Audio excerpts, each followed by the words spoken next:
now it's time for me to introduce the panel. And in a slight change to the plans, it seems like our moderator, Caglar, is not here. So I will be taking responsibility for now for moderating this panel. Luckily, it's a topic that I'm quite closely related to, thanks to the Big Indie Pitch and some of my other endeavors in the industry. So yeah, quite nice for me to jump on. But hi, Jami. I hope I'm pronouncing that right. Am I pronouncing that right? If not, please tell me. It's Jami, like the last one, but my mother decided like to be a little different without the that's fantastic.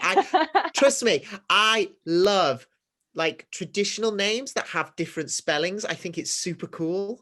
So I'm all over that. I like your mum's decision. So hi, Jami. Hi, Michelle. I'm just going to change my view to gallery so that I can see you all. So we've got Bertrand coming momentarily, but hi, Alex. Welcome. Hello. I know all of you lot don't know me. You might have had some conversation with Caglar. Caglar isn't here, so I'm going to be taking over. But I imagine we'll be hitting much of the same topics and everything. You know, I think it's a very clear panel topic, you know, versus basically self-publishing versus getting a publisher, the pros, the cons, what people should think of. So I think there is definitely, you know, a clear identity to this panel, which makes it, I suppose, really easy for all of us. We'll wait for Bertrand to join. But in the meantime, why don't we just do some introductions? So I'm going to go in the order that I've got you here, which is Zoom's weird order.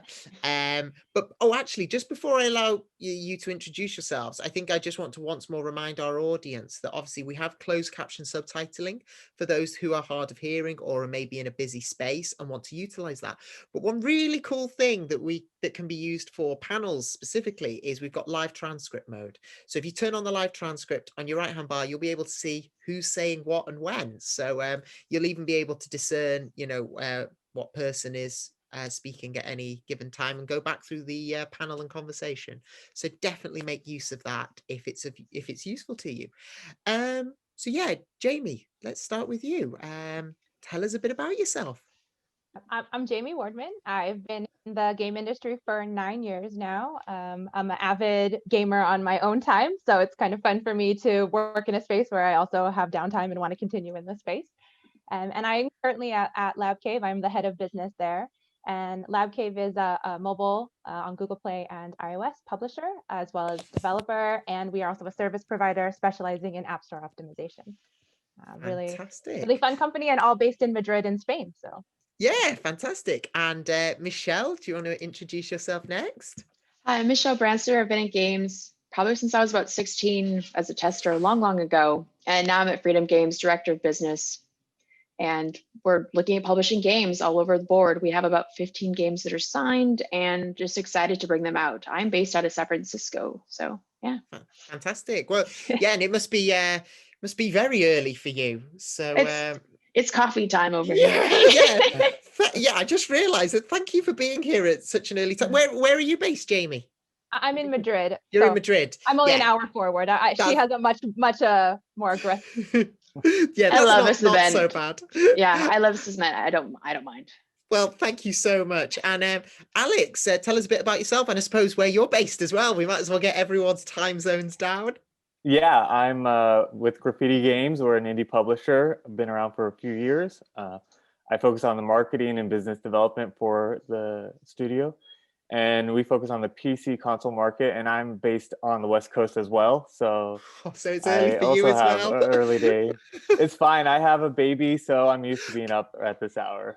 Well, you know, I am so grateful to everyone who joins early. So thank you so much. And Bertrand, you've joined. Just to give you a quick update, I know you were probably expecting Caglar to be the mod, but we don't know where Caglar is. So I will be taking. He's in the green room. He's in the green room. He'll be popping in any second now. Oh, he'll be.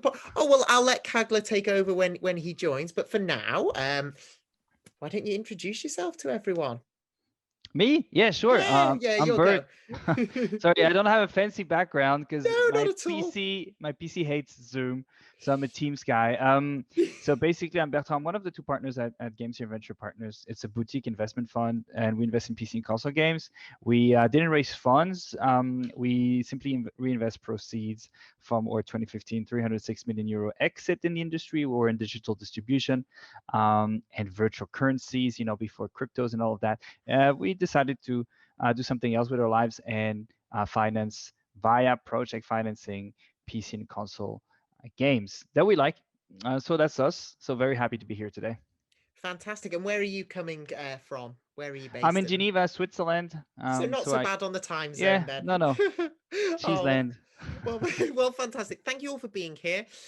When Caglar, I think from what I'm being told, has a few technical issues, so they will join as soon as possible. But for now, as long as you don't mind, I'll keep the conversation flowing. So for those in the audience who maybe don't know me, my name's Sophia Aubry Drake, and I obviously work for Steel Media. I've worked with independent developers for a decade now. Obviously, I run the Big Indie Pitch, and I've been part of many publishing houses and self-publishing programs. So obviously, I've worked on both sides of that, helping independent developers around the world, and through the pitch, helping them showcase their games. So hopefully that gives me some sort of knowledge to help step in and help this panel flow while we work out where Caglar is and how they're doing.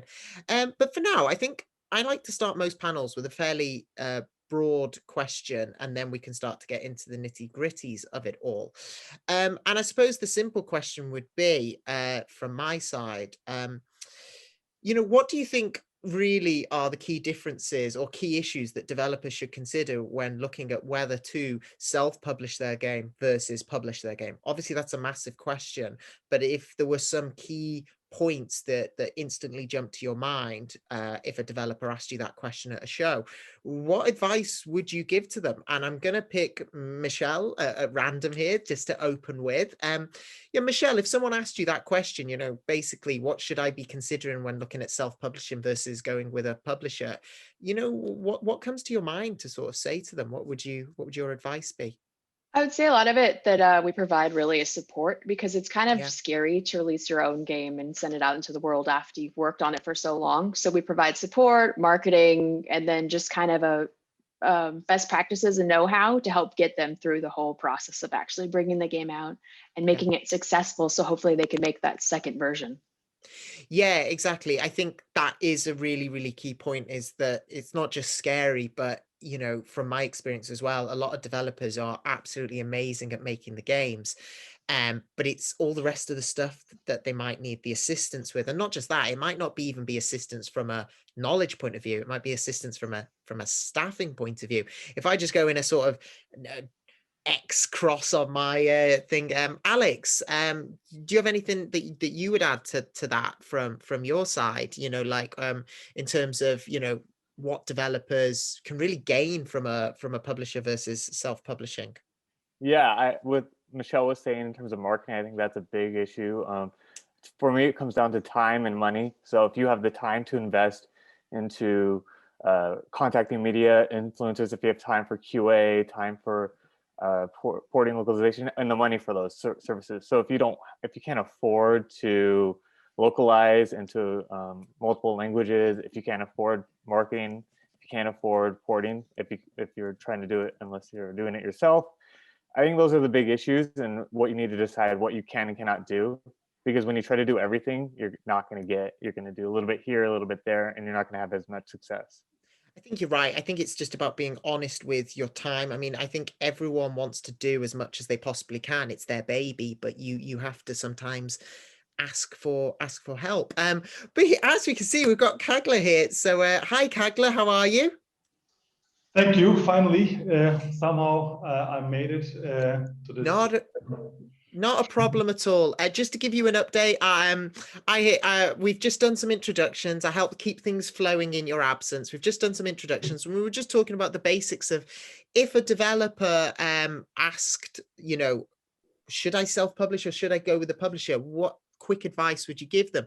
I suppose maybe what's best is I'll let Bertrand and Jami answer the question, let you catch your breath, Caglar, get into the flow of the conversation, gather your notes, and then I'll let you take over after they've finished asking, if that sounds good. Sounds good. Thank you. Thank you very much. Fantastic. So in my weird order that I had in my head, I suppose we'll come to Bertrand next. Is there anything you'd like to add to what Alex and Michelle have said? Sure. I mean, we stand a little bit in the middle, since we actually have companies in our portfolio which are publishing a game with a publisher, and we have other titles which are self-published. It really goes down to the team. When we see a project, for instance, with the case of Linksworks in Barcelona, they had come out of making Origami, which at the time of signature had already sold 500,000 copies on Steam, and they were really hungry, and they said, we're going to do Origami 2. We want to bring meaningful online co-op mechanics, and we're going to gear up for that. So we're going to look for a multiplayer specialist. And there was obviously those challenges with the production, which got us thinking, well, you guys, you're going to grow up from 11 to 18. You're going to be eyes in, because this is quite challenging. How are you going to cope with QA porting, localization, and all of that, marketing, distribution? And this is going to be a lot of weight on your shoulders. But they were very hungry and convincing. So we decided, okay, you're going to get your millions because you seem to be geared up for a fight. In some other cases, we just signed with All In Games and another indie which just rebranded into Neon Doctrine. In those two cases, production seemed to have a certain setup of skill sets which made us think they're going to be really eyes in, and they're not going to be eyes out, and they're not geared up for publishing. So All In and Neon Doctrine were a perfect match for us. So in one word, in one sentence, it's just about personalities, skill set in the team, and you just get that feeling, Yeah, definitely. And before I leave you all in Caglar's reliable hands, Jami, anything that you would like to add to this sort of opening question? For me, when we talk about this with developers, we talk about what is your goal for the game and what are you looking for your team, because when you work with a publisher, you're on their schedule. And so if you have a particular culture or particular hours you want your team to work, or you have a roadmap in which you want to work on your game, and that's very important to you, when you work with a publisher, they also have an opinion, and they have a way that they're focused on different monetization aspects, and maybe that's not where you want to focus. And so it's also looking at the talent of your team, and then where do you want to go? What are your goals for the game? Is this a game that you're putting out to test the market? Is this a game that's going to be your baby, and you have a really solid team around you, and somebody who knows a little bit about user acquisition? Again, I'm coming from the mobile space, so I feel like the barrier to entry is lower for companies coming in there who want to self-publish. That there's a lot of tools available, and things like, which you have to do either way, right? Either you're going to go with a publisher, or you're going to figure out if it's going to work on your own. You need to do some testing of the game, and there are some great tools out there to get users into your game. I mean, even just putting on social media, if you want to do a small beta test to make sure that people are interested. I mean, there's definitely a lot to consider in this space. But on the other side, a publisher is going to bring you a little bit more stability. They're going to have funding, they're going to have marketing support already in place, and they're going to have these pieces, a process in place to get these forward, instead of taking the time to figure out what is the best process for my team. But it's a little less individualized.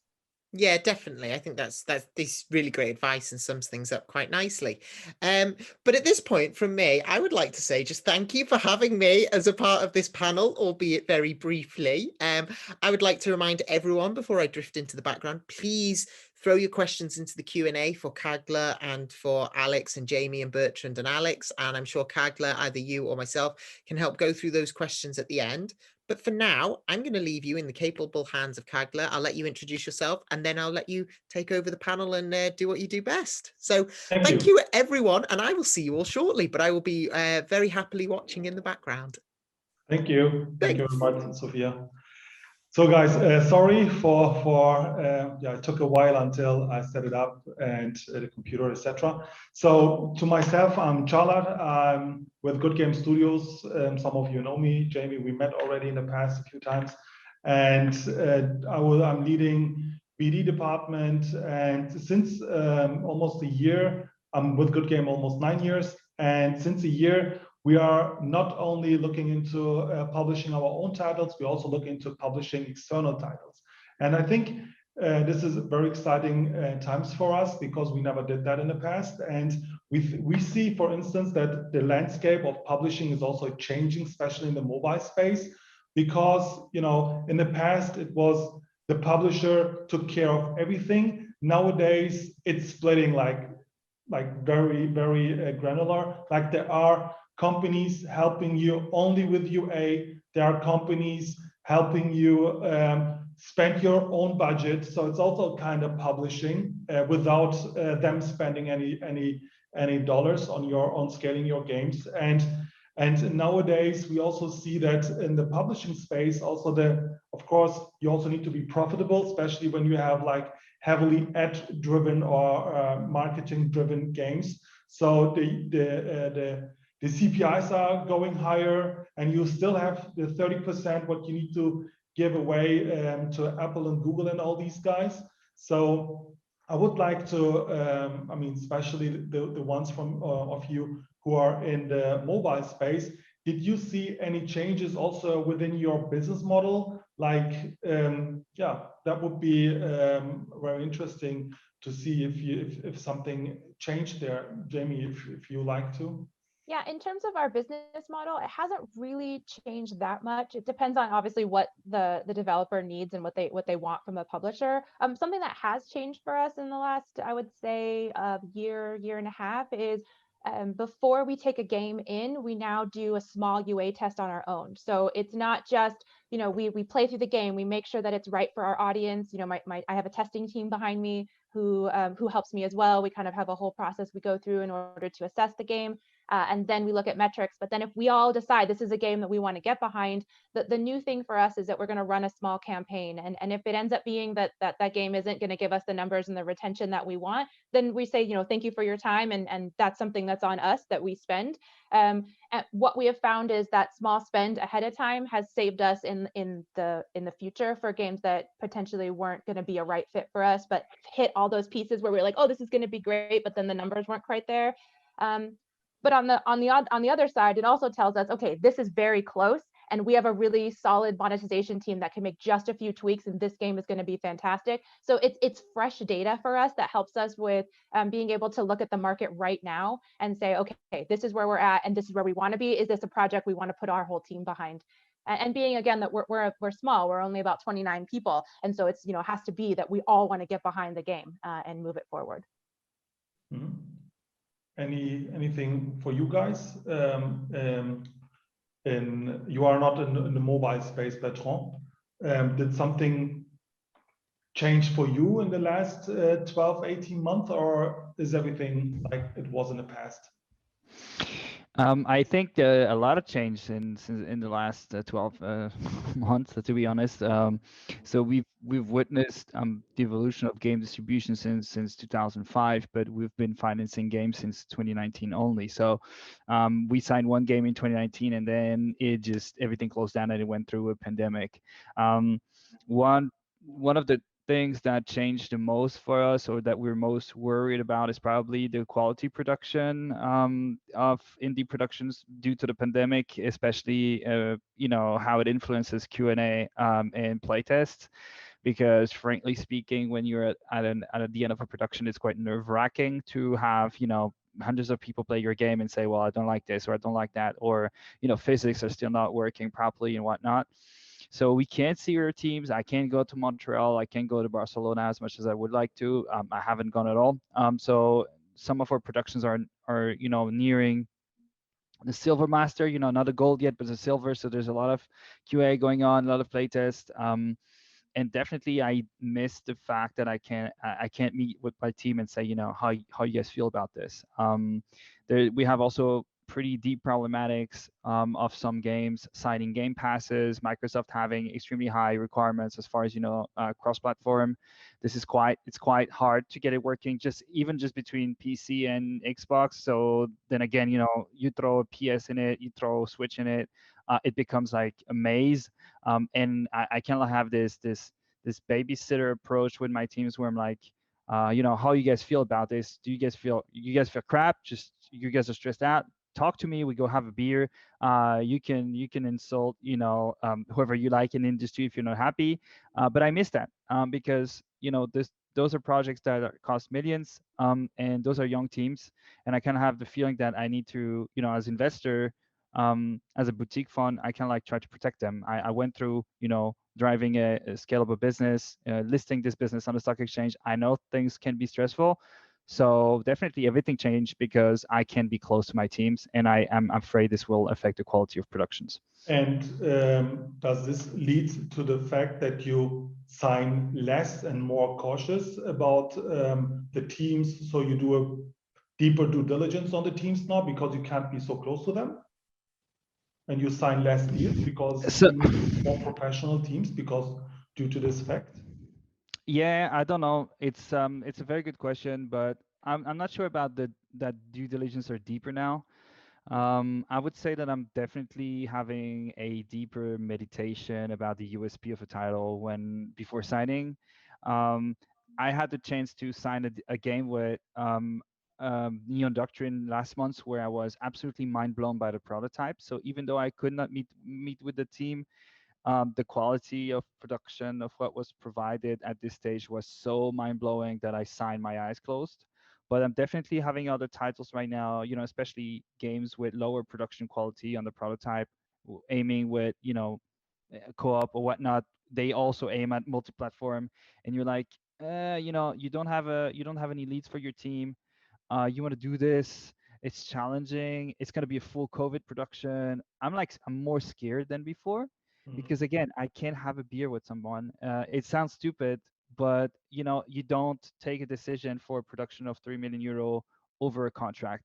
You take that decision, meeting with the guys, meeting with the girls, making the game, say, how do you guys feel about this, and it goes down with human contact, because there's so much happening, publishers are for support, on so many segments of a production, and those are complicated things, get a game online, in the world today, have attention, and in the end it's the people who make the successful game. So as an investor, I assess people, I assess a project, but that's like 20-30%. The 70% is the people who make it. So it's harder, and I'm more cautious for sure. Okay, Michelle, how do you think about that? I mean, did you see any differences in the way you are executing publishing deals?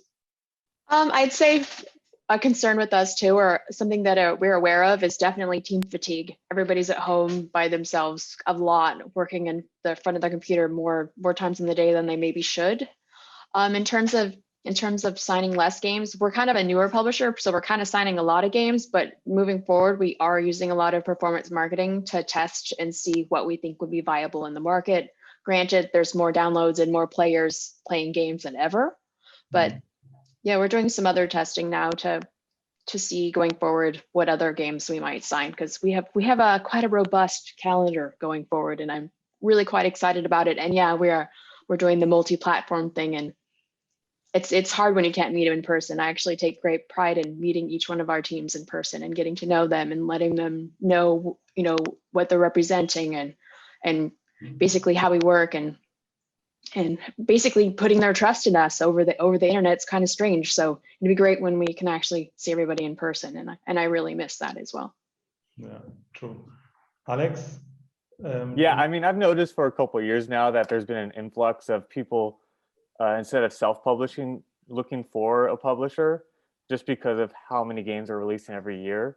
And I continue to see that. And then I'm also seeing more indie publishers coming around. So you have twofold where you have more competition as a publisher, and so but you're also getting a lot of games, as Bertrand said, that the quality isn't there. So we had to create a bigger evaluation team in order to actually go through all the games that are coming through to us and determine what's good and what's bad. As you noted before, yeah, we are being a bit more choosy now, and because we've kind of grown in a space where we can be a little bit more choosy. And we just have to be careful because we want to invest in bigger projects instead of investing in a bunch of projects. And so that's a little bit tougher right now when there's so much competition on the publishing side for those bigger and better projects, where it can take months just to land a deal. Okay.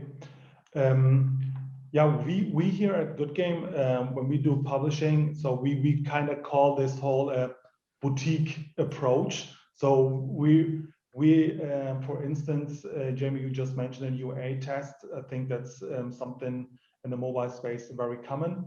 So to get some idea of the performance of the game, we, for instance, we do a very hard due diligence before we go into the UA testing. Most of the games we do analyze are already out on the market and they are getting some traction somehow. They did some UA on themselves and they saw, okay, we don't have enough budget, but the game has potential, and then they need a bigger publisher who can spend more. We, for instance, spent around 100K in the trial period to understand the performance of the game, especially when you go beyond normal testing, because you want to test, like stress test the game. What are the CPIs and things like that. So how do you approach that, Jamie? So when you do your UA test, you said you look at retention. What else is important for the developer to know? Like, what are the publishers looking at, especially on the mobile side? Yeah, so I mean, retention, because if we're going to be making that UA spend, we want to know that we're going to keep getting those users in. And so depending on how we want to structure that user acquisition, very important. Also looking at, how are the users interacting in the game and how long are their play sessions is very important, because it tells us, where it gives us a chance to go see, okay, most users are only playing for 9 minutes, and then go into the data and see at what point are they dropping off. Is there one point in which they're all dropping off in which we need to kind of focus? So it kind of gives us a little bit more context to the data as well, because you can look at the data and see, why am I losing a bunch of users here? But it also, as you get a lot of new users in, they're not used to the whole system. We also look at what are the spending habits? So if there are ads in the game, how many ads are being viewed? If it's a fully IAP based game, how are users interacting? When are they? Also, just in terms of analyzing not just the UA spend, but then what is the user behavior inside of the game is very important. And a lot of that has to do with, the knowledge from our testing team about that first progression, making sure that first time user experience is very clear. But then also when you see the data come through, because we have the knowledge of the game, what does this overlap mean? And then what are they experiencing in terms of, UI, UX at the same time?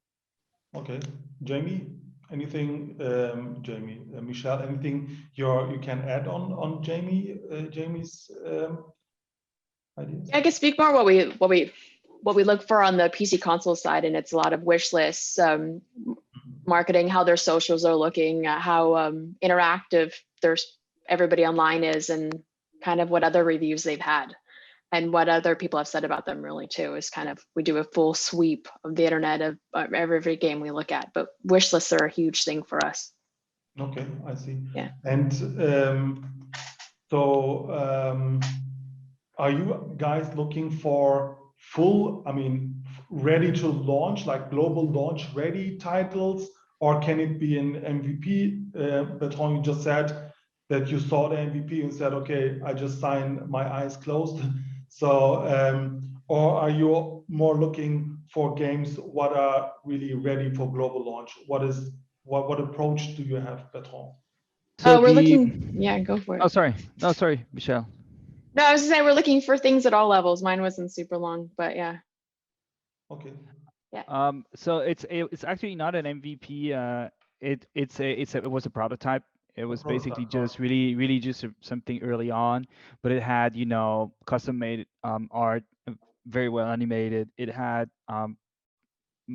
like motions in the game, which was almost motion capture like, which was insane. So when you see this, when you see a team who went through by the way, incredible hardships, and they had this grant, it was a 17,000 a grant from an engine, and they used this grant over 24 months. It's a crazy story, and they came up with something absolutely amazing, and they were still on top of that extremely humble.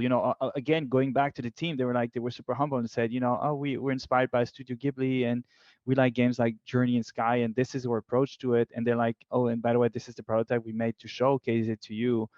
You're like, you find it, it's basically finding a diamond on the ground, and you're very much aware of the quality that you have in front of you guys, because you just discarded 1,000 games in 3 months, so that's what I meant by signing eyes closed. But as far as the KPIs we look at and how we assess whether a game is fit, for publishing or self-publishing, it has a lot, of course, to do with the wish list. But when something pops up on our radar with the wish list, and it has more than 5,000 wish lists on Steam to pop up on the radar of everybody, because most of us, track via bots or crawlers and whatnot, and we have a ranking. It can also be too late. It was a case, for instance, for One Lonely Outpost. We talked with, not directly with Michelle, we talked with her colleague Donovan. We were like, okay, what is this? We didn't spot that project, and it skyrocketed. Under a, you have more or less 800. You have 830 games on Steam popular wish list. Anything that has more than 5,000 will pop on that list. And then all of us, so if you have 5,000 wish lists, you would be ranked 830. So that particular game from Freedom Games directly went to 100. And it's sitting, I just checked, it's sitting at rank 84 right now. So it's probably sitting at around, 100,000, something like that. So it's too late. We tried to talk with Freedom Games. They were like, we're good. This is booming. So we're going to be doing this on our own. So we're like, well, it's great. So for us as investors, it's basically talking with teams before that, before they boom. So we were in talks with, a Critivo or 505 or whoever, and we're like, we have something that it doesn't even have a prototype yet. So you have different, KPI that you can gather. A crowdfunding is one, which was the case for One Lonely Outpost.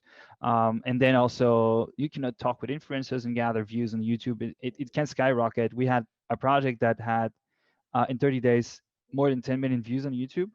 And we were like, okay, we're going to give you 100K for the prototype, and then you might get the other millions, for your game. And somebody just came in right in and said, are you getting the full funding? So it's like, it's when you have extremely high quality content, if you're a dev, the more KPIs you can gather for your project, the higher your chances will be to get funding, because you do not only convince us from a project perspective or team perspective, you also do the last pillar to get funding, which is also you're gathering public KPI, which give credit to your project as far as, okay, the community might be interested in this. Mm-hmm. How do you do that, Alex? Is there any difference the way you do it? No, not really. I mean, Bertrand, he nailed it about how we look for games and what we do. I mean, I guess to add to that, we will also look at games that have already released on PC and then see if they can go onto console. Same thing we'll look at potential mobile games that could then translate to PC or console as well, and bring it to other systems. But for that, we have to see that it's already been successful. The hardest part is when Bertrand brought up the Kickstarter, at what point can you get someone before they get too big? If they've gotten written up by press and then they've blown past their goal. Like there was a game we saw was going into Kickstarter, and I think within 2 days they've raised 500K.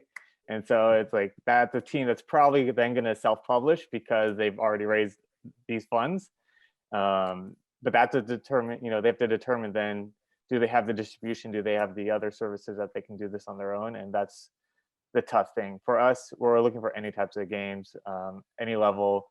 And we've actually just offered to a game that no vertical slice, no demo or anything that we've tried, just based off of quality art and some of the buzz that's already gone around the game.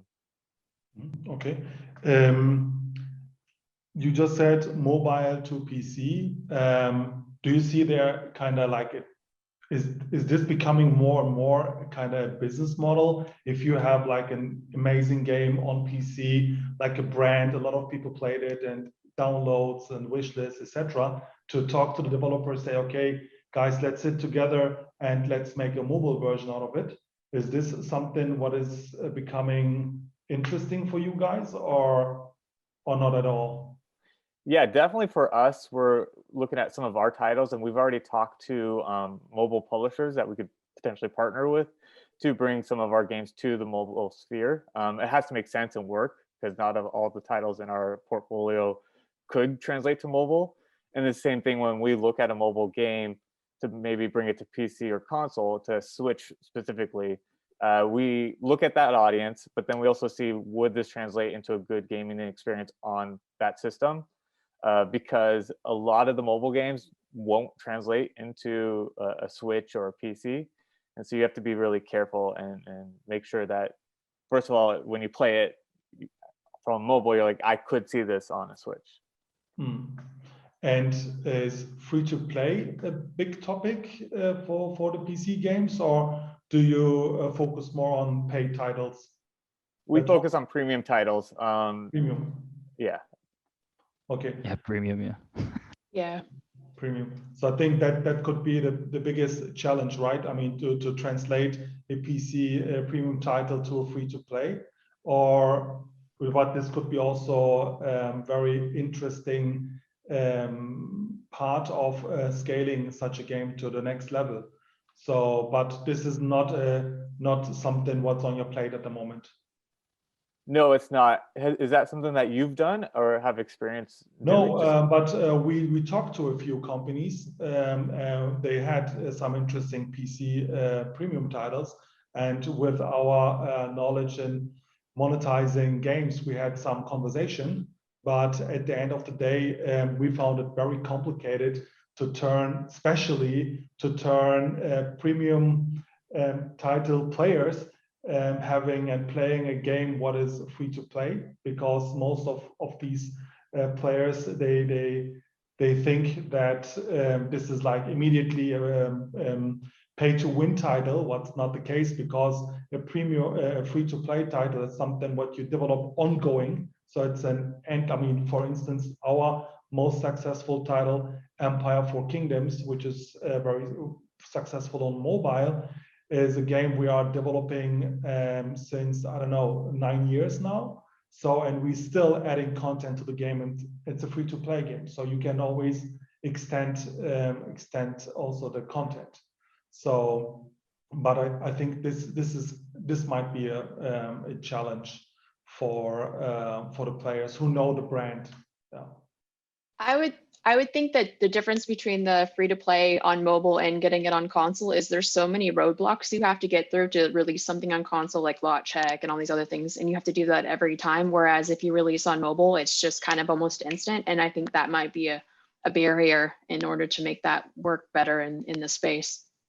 Yeah. Makes sense. Jami, how is it for you? So are you guys also looking for prototypes, or does the game needs to be in the MVP, soft launch status, full game? What is your approach there on the mobile space? Yeah, the game needs to be for Lab Cave. We don't invest large amounts of money into a game. We will invest our time, and we have a lot of resources that we make available for any developer who works with us. But we aren't being able to write those €100,000 checks to people to continue development. That's just not the way that we're structured right now. So what we look for is a game that is at least has done a little bit of testing. So something in either their beta or their soft launch with a solid playable. And the reason I say a solid playable is because, at least for me, when I'm playing a mobile game, and this is very important, is that the experience of how it feels. Because if the buttons have a delay, or the swipe mechanic isn't quite as clean, that is a huge impact on how long users will stay in the game. And so without having the game in a solid state where we know that we can play through it and see what would a user feel like, as well as having the data to back up what our interface experience, it's difficult for us to move forward. I will say, back on the other topic, we have been getting a lot more pitches that have mobile and either Steam or Switch. So it's becoming a much more, we're seeing it a lot more, where people come into us and say, oh, we have all these different platforms. Which ones do you want? And I'm like, okay, well, hold on. let's have a conversation about where do you want to take your game? And then we'll figure out from there where we would go. Okay, I see. And so how do you grow the titles on the UA side? Is it focus on ASO or organic growth, or is it more with marketing spends? What is the approach there? It's a combination. So we specialize in App Store optimization. So we have conversion rate optimization teams, an incredible team of artists and ASO specialists who really focus in, and we do all the testing on our games. And then when a client or someone coming in to have us publish gets the knowledge that's already in place, because we have our own games that we develop. So we start there to get the organics really healthy. And then when we have a good solid state of organics, then we would, yes, go and spend in terms of user acquisition, and be very targeted with how we're spending. So what do we see? Where are users coming from? Where do we want to push? Where's the game localized? Because that's clearly going to make a difference. We will localize all the store pages, but that doesn't mean the game is necessarily localized for that area. And so it's also a really great opportunity to see where do we want to localize the text of the game next. Because if we're clearly seeing a large increase of users in Germany, for example, and the game hasn't been translated to German, it might make sense to make that next investment. So for us, it's starting with ASO. Well, I guess starting with really dissecting the game and the GDD and making sure we're all solid there. We have a monetization team that comes on to assist as well. And then before it goes live, making sure that the store pages are set up.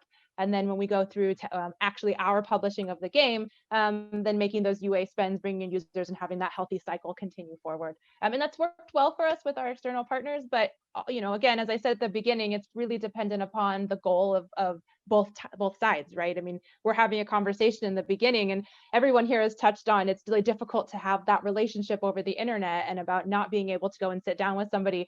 My boss makes jokes about part of his job is having gin and tonics, because it is really important to get to know somebody, and a lot about the team and the interactions. And I don't know about the rest of you, but as a frontline person, if I'm having an issue with a potential developer who's already having trouble giving me information, I know that my production staff is going to have a hard time, and I don't want to sit in on those meetings with my production staff. So it's really important also in engaging that relationship at the very beginning. I think I went all over the place. I think we are unfortunately running out of time. The next 5 minutes are for Q&A. But before we go to this Q&A, are there any genres you guys don't want to publish games? For me, point and click adventure games, it's so hard to get those games anymore. People I love playing them and they're fun, but trying to get streamers to play them, trying to get media to play it, the market, it's just too hard. It's too difficult. You might have a hit here and there, but they're pretty much dead on arrival. I see. Michelle?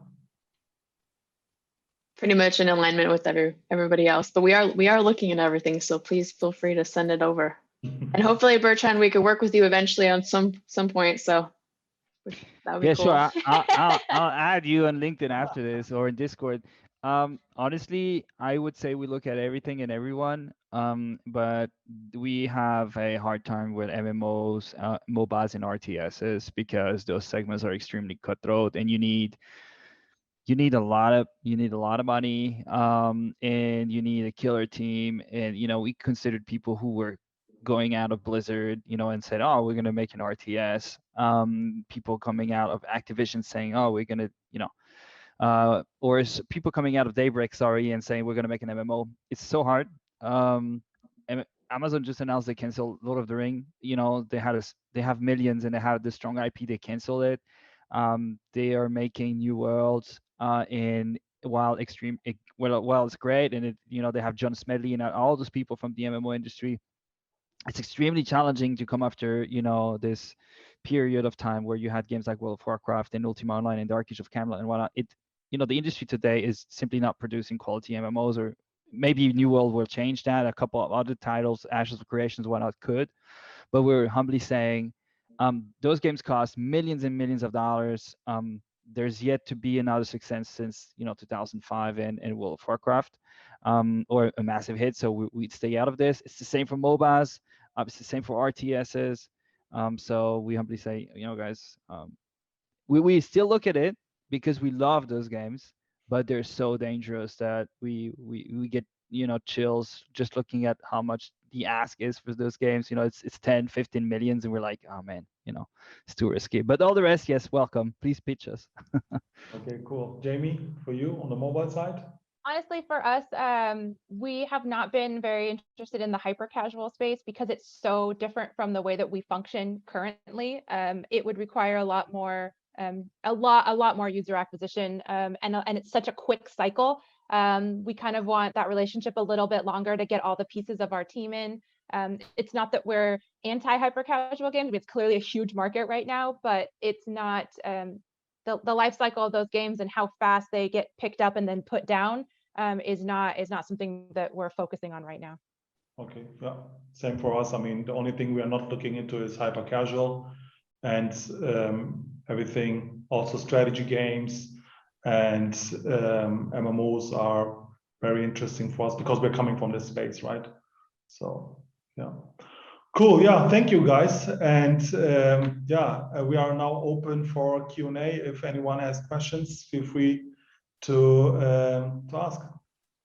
Yeah, and on that note, I will say that we do have a quick 5 minutes, so use that Q&A function to throw them in. One thing though, whilst we wait for other people to ask a question that came to my mind throughout the panel, and I suppose is something that I would touch upon, is obviously you talked about what games you want to look at and stuff like that, but what we obviously know is that there's very, very different markets around the world. And are there any markets where, you know, and I'm sure there's some that come to mind, but are there any markets where you would say that the advice over whether to self-publish or go with a publisher is completely turned on its head? You know, I'm thinking maybe somewhere like China or India. You know, is there anywhere that you think, no, do you know what, like the rules are completely different in that specific region and you either should not go with a publisher or you definitely need help? Yeah, I don't know if anyone has any thoughts on my random thoughts. Well, with Asia, for at least from PC console, you have to have a publisher partner there. Whether you're a developer or a publisher yourself, you can't go in and do it without, especially China, because the government only allows so many games per year. So you have to have a publishing partner. So there's no options in those territories. I'd say though too, it's also easier to publish on Switch with IARC in Hong Kong and Korea and Japan actually as of the last 6 months or so. So it's easier to get into those markets with your publisher because you don't have to buy a separate rating certificate because they all take IARC now, which is kind of cool. Yeah, I think that's a good point. I mean, from the work that I do on the other side of stuff, I know that one of the biggest stumbling blocks around the world, that actually is one of the big things where a lot of people don't realize, but it's like, okay, I need a publisher now, is the board ratings in all the different countries, you know, like, for example, and they exist on different platforms. Like you just mentioned how Switch has one rules, but PlayStation has a different one. Steam, you may be able to bypass some of them. And obviously mobile has its own areas. I mean, we know for certain platforms that Brazil's rating system is really quite strict. And it's something, I mean, this was a decade ago, but when I was as a part of 100% Indie, it's something we very much had to manage and help the developers with, even as a self-publishing area. And then, you know, obviously with China, it's its own different area with its own rules and regulations and restrictions.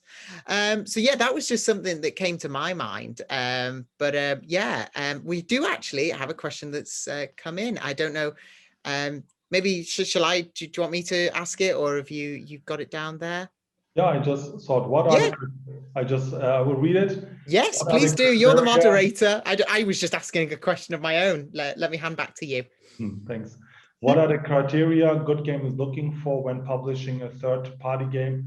How you want to grow this business? The criteria are, of course, the team. So we want to have a good team behind the game, of course. Besides that, if the game is already launched and the game has KPIs, we would make our analysis. We have a very good team here doing analysis, and this is a process to understand, because we do also have our own successful titles launched in the past. We have a lot of benchmarks to get an idea. And once this all looks good, then we usually sign the contract and go for the marketing test, what is set up by our marketing team.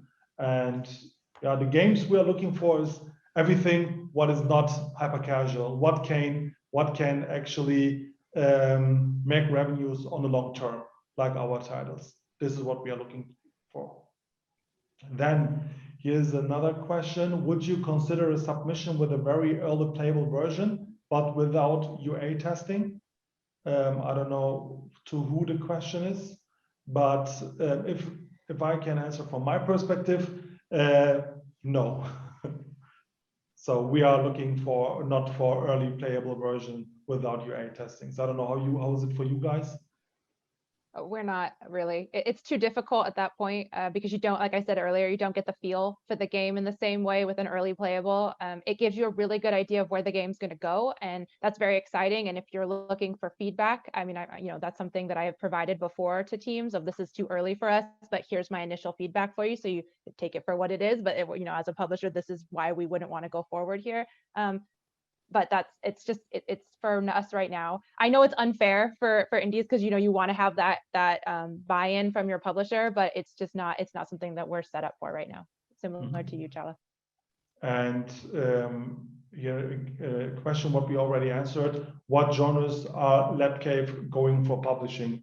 Jami, you said everything except hyper casual, right?